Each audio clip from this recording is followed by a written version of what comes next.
Well, last time we started looking at who are the remnant and the identifying points about that. And that's in Revelation 12:17. If we want to open our Bibles there, we notice that it says that the dragon was enraged with the woman, or was wroth with the woman, and went to make war with the rest of her offspring, or the remnant of her seed.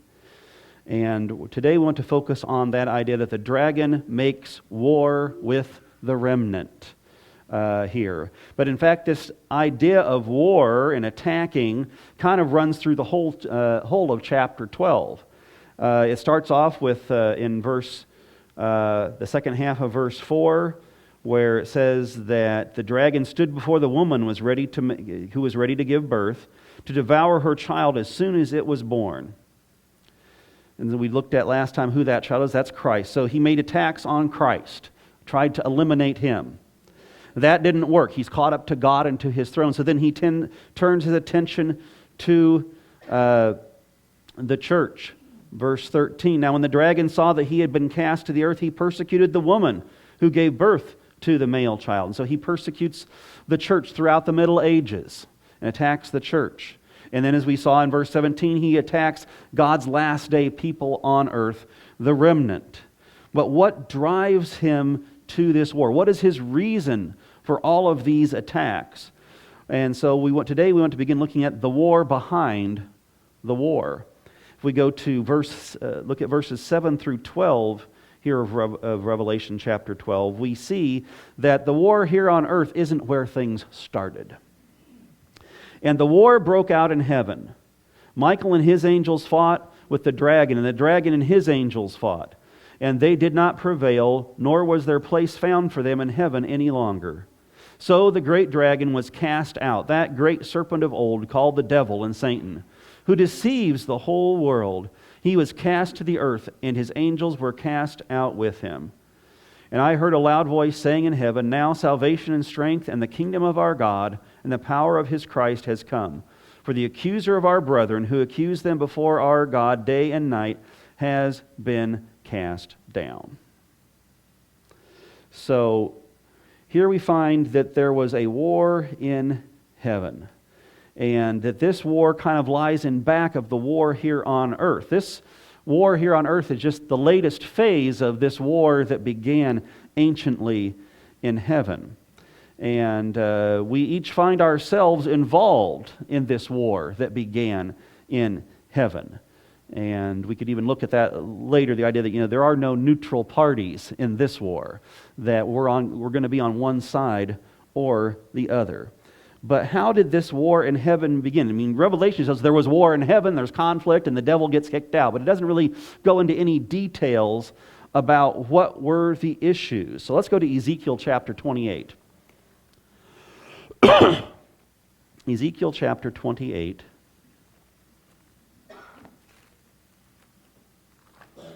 And we'll begin with verse 12.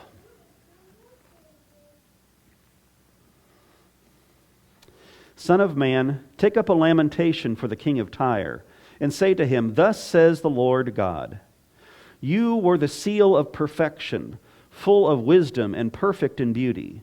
You were in Eden, the garden of God.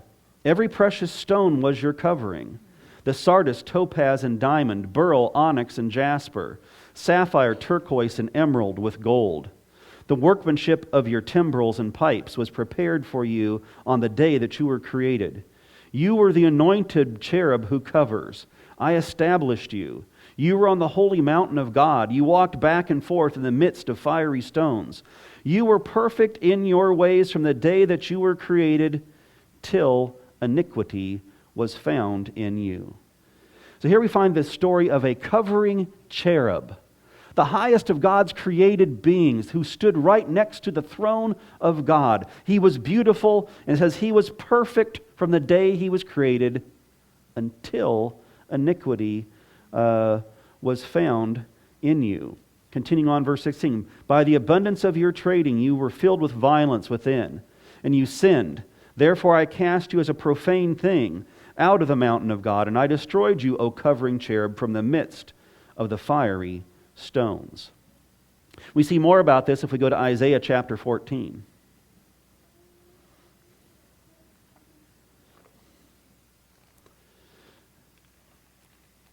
Isaiah chapter 14, and we'll begin again with verse 12.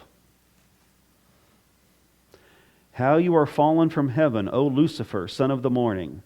How you are cut down to the ground, you who weakened the nations! For you have said in your heart, I will ascend into heaven. I will exalt my throne above the stars of God. I will also sit on the mount of the congregation, on the farthest sides of the north. I will ascend above the heights of the clouds. I will be like the Most High. So Lucifer had an eye problem. He who had been created perfect, by reason of his beauty, he became inwardly focused upon himself. He became dissatisfied with the position he held, the highest position that any created being could hold, covering cherub, standing right next to the very presence of God, but it wasn't enough. He became jealous of Jesus. He wanted more. In fact, he said, I think I can do a better job of running the universe. I want to put my throne above God's throne. I want to be over all of the universe, that I can do this. And so we begin to see this is the mentality that he has. It's one of self-centeredness, whereas God's government is based upon others' interests. It's based upon love, focusing upon others' needs rather than upon self. But now he puts self at the center here, and the problems begin. And so he begins to work out his issues with God amongst the other angels. We go back to Revelation 12 again, in the first half of verse 4. It says, his tail drew a third of the stars of heaven and threw them to the earth. And in biblical prophecy, stars represent angels. We can see that in Revelation 1, verse 20. And so he gets a third of the angels to join him. 2 Peter 2, verse 4. 2 Peter 2, verse 4 talks about this as well. For God did not spare the angels who sinned, but cast them down to hell and delivered them in chains of darkness to be reserved for judgment. And then Jude verse 9, which is the parallel to the passage in 2 Peter. Jude verse 9. Jude verse 6. And the angels who did not keep their proper domain, but left their own abode, he has reserved in everlasting chains under darkness for the judgment of the great day. And even the fallen angels themselves recognize that. Remember when Jesus came to cast the demons out of Legion, and they said, well, hey, have you come to torture us before the day? They knew the day was coming when they would be dealt with. But they said, it's not today yet. What are you doing here, messing around with us? So how did he get a third of the angels to join him in his rebellion? Well, the word that we have there in our passage in Revelation 12, verse 7, where it says that there was war in heaven, that is the Greek word polemos. Excuse me. Polemos. And that's where we get our word polemics from. Well, what is polemics? I'll just printed off a definition here. It's a strong verbal or written attack on someone or something, and it's the art or practice of engaging in controversial debate or dispute. So this war in heaven was primarily a war of words, a war of concepts, of accusations. It was a war for hearts and minds. It was not primarily a physical war, if one can even talk of a physical war in heaven, where we're talking about spirit beings. What type of weapons they would use, I have no idea. But the main idea, and eventually Satan and his angels were forced out of heaven in some way. That is true. But the war was for the hearts and the minds of the angels to begin with.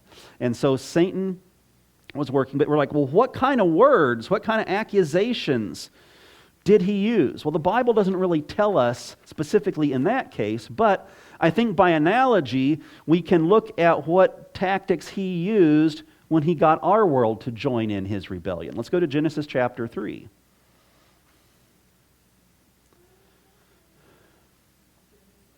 Genesis chapter 3, And we'll begin with the first verse.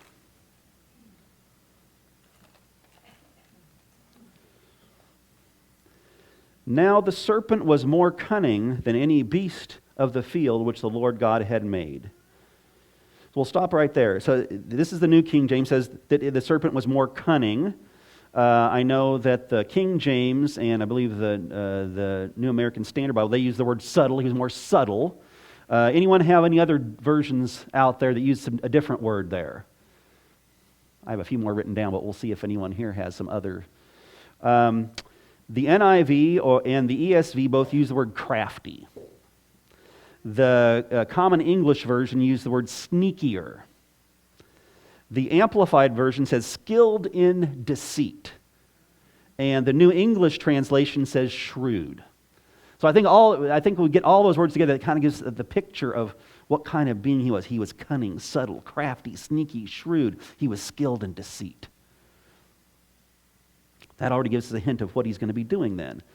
And he said to the woman, "Has God indeed said, 'You shall not eat of every tree of the garden'?"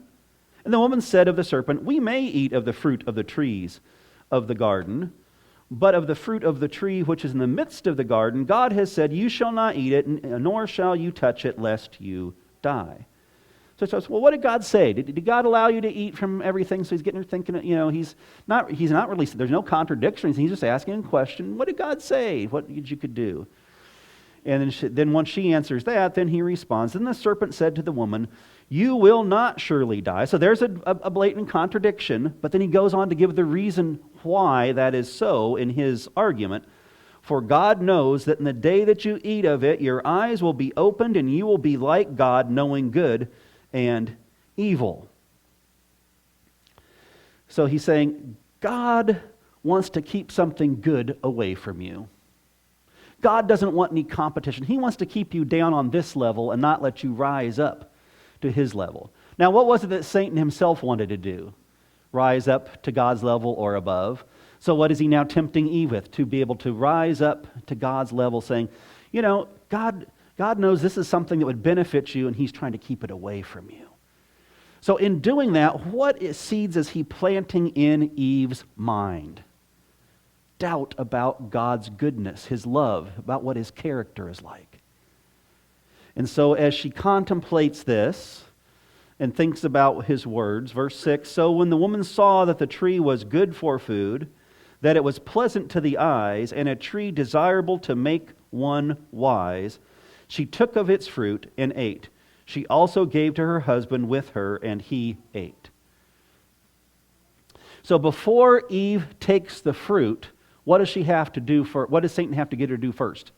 Doubt God's character. Doubt God's love. Only when she doubted his character of love was she then willing to go ahead and take the fruit. And so we have to assume that he used similar arguments not about fruit, of course, but set to the setting of heaven. He used similar arguments to besmirch the character of God before the other angels. But he did so in such a way where, he kind of, is this what God, he asks questions, gets you thinking like it's your own thought coming into your own mind rather than he's planting it there. And so this is how he worked. We could, won't take the time to look it up now, but we could look at the examples also in the book of Job where we find the heavenly council and how he's, kind of subtly saying, well, sure, Job follows you because you bought him off. And so then the whole testing of Job comes about to demonstrate that that's not what God had done. In Patriarchs and Prophets, page 41 and 42, it talks about this. And so it's a little bit of a longer quote than I usually do, but I think we kind of need to give ourselves the setting of exactly what was going on in heaven. God permitted Satan to carry forward his work until the spirit of disaffection ripened into active revolt. It was necessary for his plans to be fully developed, that their true nature and tendency might be seen by all. Lucifer, as the anointed cherub, had been highly exalted. He was greatly loved by the heavenly beings, and his influence over them was strong. God's government included not only the inhabitants of heaven, but of the worlds he had created. And Lucifer had concluded that if he could carry the angels of heaven with him in rebellion, he could also carry all the worlds. He had artfully presented his side of the question, employing sophistry and fraud to secure his objects. His power to deceive was very great. By disguising himself in a cloak of falsehood, he had gained an advantage. All his acts were so clothed with mystery that it was difficult to disclose to the angels the true nature of his work. Until fully developed, it could not be made to appear the evil thing that it was. His disaffection could not be seen to be rebellion. Even the loyal angels could not fully discern his character or see what his work was leading. Lucifer had at first so conducted his temptations that he himself stood uncommitted. The angels whom he could not bring fully to his side, he accused of indifference to the interests of heavenly beings. The very work which he himself was doing, he charged upon the loyal angels. It was his policy to perplex with subtle arguments concerning the purposes of God. Everything that was simple he shrouded in mystery, and by artful perversion cast doubt upon the plainest statements of Jehovah. And his high position, so closely connected with the divine government, gave greater force to his representations. God could employ only such means as were consistent with truth and righteousness. Satan could use what God could not, flattery and deceit. He sought to falsify the word of God and impressed his plans had misrepresented his plan of government, claiming that God was not just in imposing laws upon the angels, that in requiring submission and obedience from his creatures, he was seeking merely the exaltation of himself. It was therefore necessary to demonstrate before the inhabitants of heaven and of all the worlds that God's government is just, his law perfect. Satan had made it appear that he himself was seeking to promote the good of the universe. The true character of the usurper and his real object must be understood by all. He must have time to manifest himself by his wicked works. The discord which his own course had caused in heaven, Satan charged upon the government of God. All evil he declared to be the result of the divine administration. He claimed that it was his own object to improve upon the statutes of Jehovah. Therefore, God permitted him to demonstrate the nature of his claims, to show the working out of his proposed changes in the divine law. His own work must condemn him. Satan had claimed from the first that he was not in rebellion. The whole universe must see the deceiver unmasked. And then this is also Patriarchs and Prophets, page 69. It was the marvel of all the universe that Christ should humble himself to save fallen man, that he who had passed from star to star, from world to world, superintending all by his providence, supplying the needs of every order of being in his vast creation, that he should consent to leave his glory and take upon himself human nature was a mystery which the sinless intelligences of other worlds desired to understand. When Christ came to our world in the form of humanity, all were intensely interested in following him as he traversed step by step the blood-stained path from the manger to Calvary. Heaven marked the insult and the mockery that he received and knew that it was at Satan's instigation. They marked the work of counter-agencies going forward. Satan constantly pressing darkness, sorrow, and suffering upon the race, and Christ counteracting it. They watched the battle between light and darkness as it waxed stronger, and as Christ in his expiring agony upon the cross cried out, "It is finished," a shout of triumph rang through every world and through heaven itself. The great contest that had been so long in progress in this world was now decided, and Christ was the conqueror. His death had answered the question whether the Father and Son had sufficient love for man to exercise self-denial and a spirit of sacrifice. Satan had revealed his true character as a liar and a murderer. It was seen that the very same spirit with which he had ruled the children of men who were under his power, he would have manifested if permitted to control the intelligences of heaven. With one voice, the loyal universe united in extolling the divine administration. So there was war in heaven. Satan went about trying to deceive the angels into supporting him, trying to say that he could do a better job of running things, that God was being unfair and unjust. And when bad things happen, he says, see, God's messing things up. And of course, as the highest of all created beings, he had a lot of respect. They listened to him. And so as he made charges against God, God couldn't just say, well, that's not so. Because, when someone comes and besmirches his character, if you just get up and say, well, that's not the way to, well, of course, that's what we expect you to say.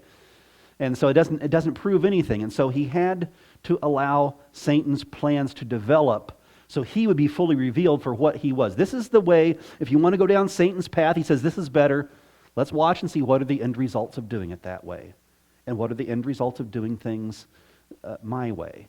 And so a demonstration had to be worked out and made. And so Satan uses his deceptive words about God's character to get a third of the angels to join him. Then he gets our first parents to join him. And throughout history, he uses deceptive words to control people. The Jewish leaders at the time of Christ were so confused about God's character that they rejected Christ when he came. And so on down through the ages, he used it against the church. We saw in Revelation 12 how the church had to go in hiding in the wilderness, and it talked about how he spewed water out of his mouth after her. Now, water in Bible prophecy, as we see in Revelation 17, represents peoples, but the mouth is what we speak from. And so he sent out people with using deceptive words, false teachings, and things to corrupt the church. Satan has always had two methods of operating. When he has enough political strength, he uses persecution. And when that doesn't work, then he uses deception and trying to corrupt God's people. And so with that, we see that throughout the whole first half of the book of Revelation.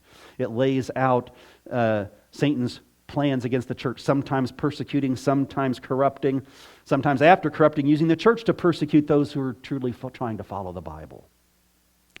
And so all of these things continue to flow out. And then, of course, we have his final war on the remnant, God's last day people. Let's go to Revelation 16. Revelation 16, and we'll look at verses 13 and 14. And I saw 3 unclean spirits like frogs coming out of the mouth of the dragon, out of the mouth of the beast, and out of the mouth of the false prophet. For they are spirits of demons performing signs, which go out to the kings of the earth and of the whole world to gather them to the battle of the great day of God Almighty. So they go out of the mouths, and they go out with false miracles, deceptions, trying to deceive the world. And so Satan uses any type of deception that he can to try and sway us and move us away from the truth. It's what he's always done. It's what he did in heaven. It's what he did with Adam and Eve. It's what he's done throughout history. And it's what he does with God's end-time people as well. He's trying to gather all the world together with him. Let's go to Matthew chapter 24. Matthew 24, and we'll look at verses 23 and 24.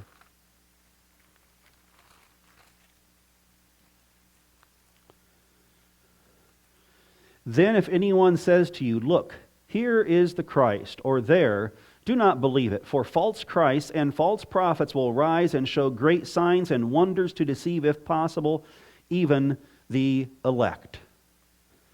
So Jesus said there's going to be false Christs, there's going to be false prophets, false words, false teachings going out to try to deceive, if possible, even his elect. He's trying to, Satan is doing everything that he can.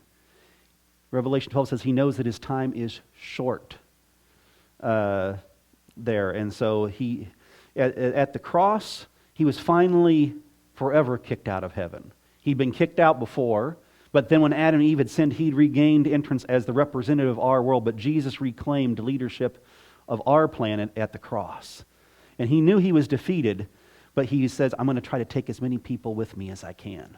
His last kind of Hail Mary, sort of play here is to try to get the entire world to follow him so that Christ has no one to come back for. And so he uses all types of deceptions. Let's go now to 2 Corinthians chapter 11.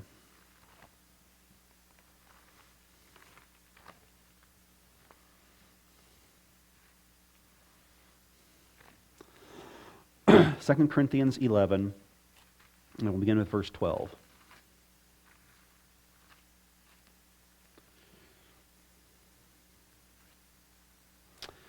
But what I do, I will also continue to do, that I may cut off the opportunity of those who desire an opportunity to be regarded just as we are in the things of which they boast. For such are false apostles, deceitful workers, transforming themselves into apostles of Christ. And no wonder, for Satan himself transforms himself into an angel of light. Therefore it is no great thing if his ministers also transform themselves into ministers of righteousness, whose end will be according to their works. So he's mainly focused here upon false teachers, and that they're teaching, bringing in, again, false ideas, concepts, and things to corrupt God's people. But he says, well, they're just doing like what their leader does. It says Satan portrays himself as an angel of light. When Satan comes to deceive, he doesn't come wearing a red suit carrying a pitchfork with a little pointy tail. He doesn't run around with goat's hooves and horns on his head. He doesn't look like a monster. He comes presenting himself as something that is beautiful, something to be desired, and saying, all I want is what is good for you, what is best for you. And so we see here that he, again, he doesn't come and just lay a whole load of deception on you. He takes a whole lot of truth and he mixes in a little bit of error with it. Because if he can feed you a little bit of error here and a little bit of error there, he gets you slowly diverging from the path of truth. It's, it's like if you have a straight line, you have another line that's just off by just a fraction of a degree. At first, they're running so closely together you can't even tell the difference. But over time, the one eventually diverges completely away from the other. That's how Satan works, and that's why God had to give an opportunity for everything to work out. At first, you couldn't hardly tell. The angels couldn't. We know it's wrong, but we don't understand why it's wrong. What's going on here? And so God had to give enough time for the divergence to become so clear that everyone could make up their mind, and that includes those of us here on earth. So Satan presents himself as an angel of light. Let's go down to 2 Thessalonians Chapter 2. 2 Thessalonians Chapter 2, and we'll begin with verse 9. The coming of the lawless one is according to the working of Satan with all power, signs, and lying wonders, and with all unrighteous deceptions among those who perish because they did not receive the love of the truth, that they might be saved. Satan himself will eventually personate the coming of Christ. The final grand act of deception that he has. He shows up here on earth saying, I'm Jesus. He's going to quote words from Jesus that Jesus used in the Bible. He's going to appear to heal the sick. Those who he's put disease on, he can take the disease off of. So he's going to work miracles. And, it's going to be the overwhelming deception. This is the deception that Jesus went about, said that if possible, even the very elect would be deceived. False Christ, the ultimate false Christ. I mean, there have been many false Christs. You see them on TV every once in a while. I remember that several years ago, there was, I can't remember what his, I think you probably used the name Jesus, Jesus, but he was coming up from South America or Mexico, and they'd come to the United States, everyone was following him. And of course, we can think of David Koresh, and a lot of these end up in disasters. But there have been false Christs, but the ultimate false Christ, the ultimate version of the Antichrist, the one behind the historic Antichrist is Satan himself. That he comes and he says, I love you. I want to heal the world, but I can't because there's still a group in rebellion. They won't listen to me because he comes and say, I really did change the law when I died. The law was done away with, and so you don't have to keep the seventh-day Sabbath anymore. But there's this group of people over here that until they get with the program, it's preventing me from healing the world. And he'll quote things like, from the Bible where it says, when Jesus was in his hometown, he couldn't do many miracles there. Because a prophet doesn't have any respect in his hometown. So it'd be kind of that idea. See, this group is keeping me from working the miracle of healing our planet Earth. So we need to do something with them. Let's invite them to join us, but then eventually it ramps up into persecution. The ultimate deception in this long war against God and his people. So we have to be prepared. How can we be prepared? Let's go to Revelation 12, verse 11, where it talks about overcoming.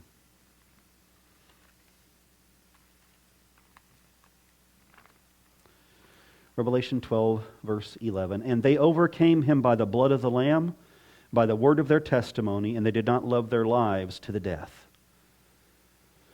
As we behold Christ upon the cross, the blood of the Lamb, there we see the love of God most clearly manifested to us.